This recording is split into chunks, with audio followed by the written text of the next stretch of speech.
Proklamasi Indonesia telah dikumandangkan lebih dari 69 tahun. Perjalanan panjang menuju kemakmuran bangsa selama rentang waktu itu tidak serta-merta menjadikan Indonesia sebagai bangsa unggul di antara bangsa-bangsa lainnya, walau hanya di Asia Tenggara.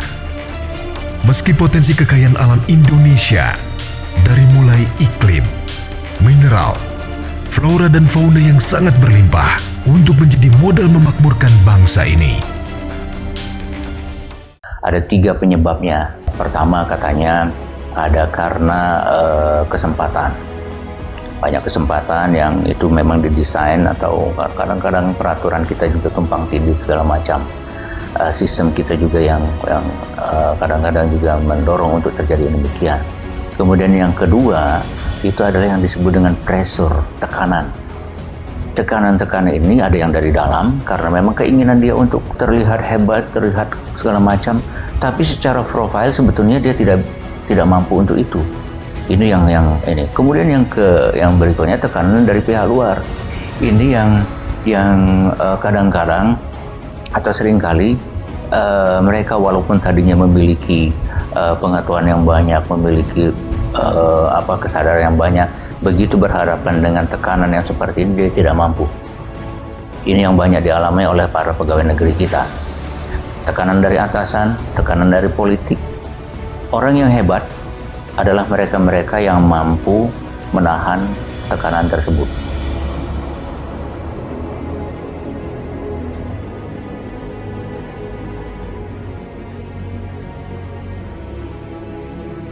Kita kan menginginkan Indonesia menjadi negara yang makmur. Artinya bahwa masyarakat kita menjadi tidak miskin. Tidak miskin itu artinya dia memiliki penghasilan. Dia memiliki penghasilan karena dia memiliki lapangan pekerjaan. Lapangan pekerjaan kalau ada investasi. Sekarang kita lihat, karena kita dianggap sebagai negara korup, orang tidak mau investasi ke kita. Orang menjadikan kita sebagai pasar. Mereka investasi di negara tetangga. Dia jual ke Indonesia. Indonesia menjadi pasar. Ini yang menjadi akibatnya kita mengekspor tenaga-tenaga kerja yang itu. Kita punya 17.000 pulau. Baru 6.000 yang ada penghuninya. Masih sekitar 11.000 yang masih kosong. Satu saja kita kelola. Lapangan pekerjaan luar biasa. Warga negara Indonesia harus betul-betul jangan lagi naked emperor fenomeno, jangan lagi tidak peduli. Korupsi ini memang hulunya persoalan perekonomian, hulunya pembangunan. Jadi kalau umpamanya hulunya ini tidak kita benahi, hilirnya akan tetap seperti ini.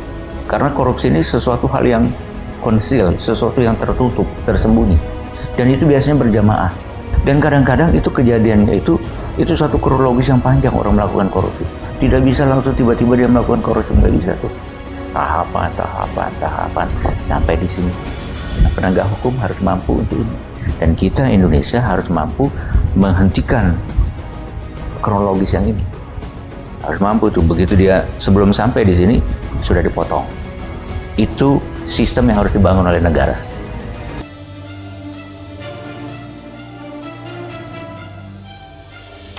Berbagai solusi terus dikencarkan oleh para penggiat integritas anti korupsi dengan harapan kekuatan mereka bisa selalu ada dan bisa menjalar untuk melawan korupsi.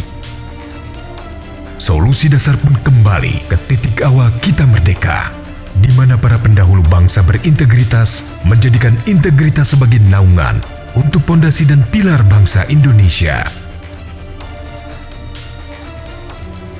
Ya, jadi korupsi itu salah satu penyebabnya adalah karena ada kemampuan, karena ada kekuasaan, power. Nah, kekuasaan itu ada pada para pimpinan-pimpinan.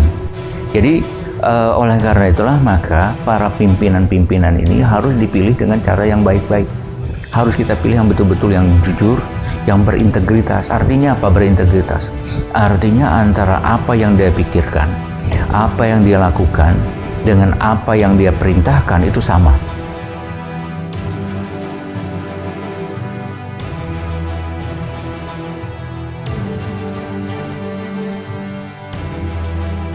Maka dalam rangka untuk memilih orang-orang yang memiliki kekuasaan itu tidak mesti umpamanya menteri eselon 1, juga para orang-orang lapangan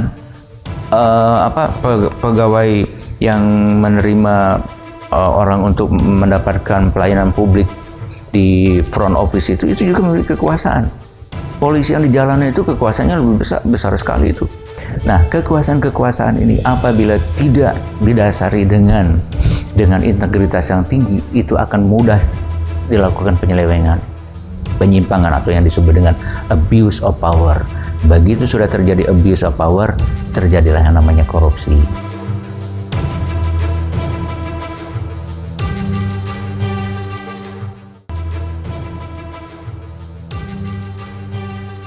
Saya dulu berpendapat bahwa setelah tahun 2011 sudah tidak ada lagi korupsi. Ternyata timbul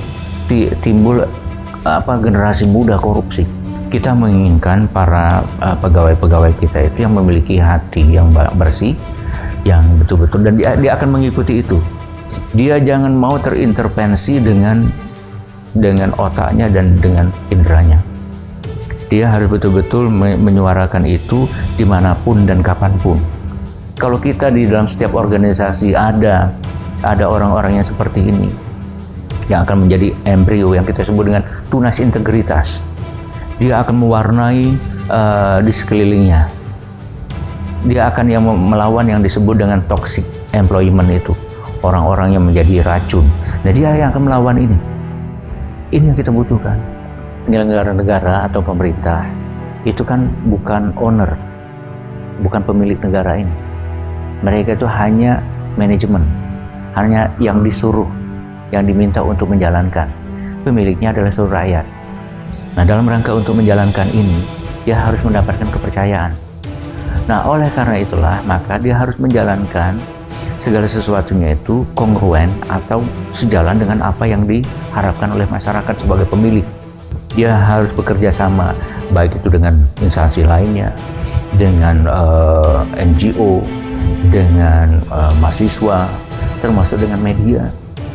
Untuk itu, agar bisa mengetahui apa yang diharapkan oleh masyarakat dan apa yang program-program dia bisa tersalurkan kepada masyarakat. Ada 3 yang harus diperhatikan oleh kita untuk menjaga kesinambungan Indonesia atau yang disebut dengan sustainable development. Yang pertama, kita harus menjaga ekonomi kita. Nah, untuk menjaga ekonomi ini, maka salah satu utamanya adalah jangan sampai korupsi. Yang kedua, kita menjaga manusia-manusia kita, society kita. Bagaimana mereka berintegritas, saling menghargai, saling mempercayai, kemudian jujur, kemudian berjuang untuk bersama-sama. Kemudian yang ketiga, yang lebih penting lagi ini, planet, lingkungan kita. Coba lihat itu.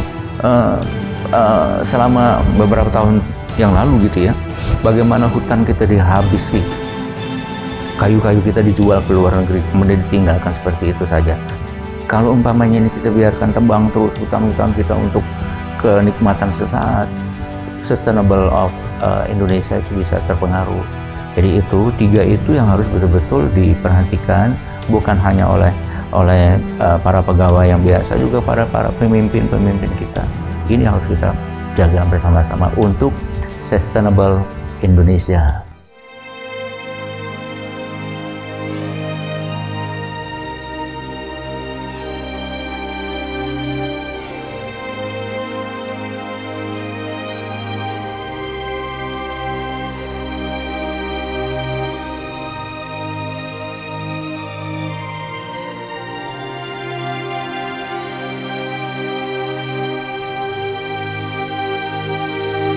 Dengan dinaungi nilai integritas inilah, Indonesia dapat memaksimalkan segala potensinya, baik itu kekayaan alam maupun sumber daya manusia yang mengolahnya.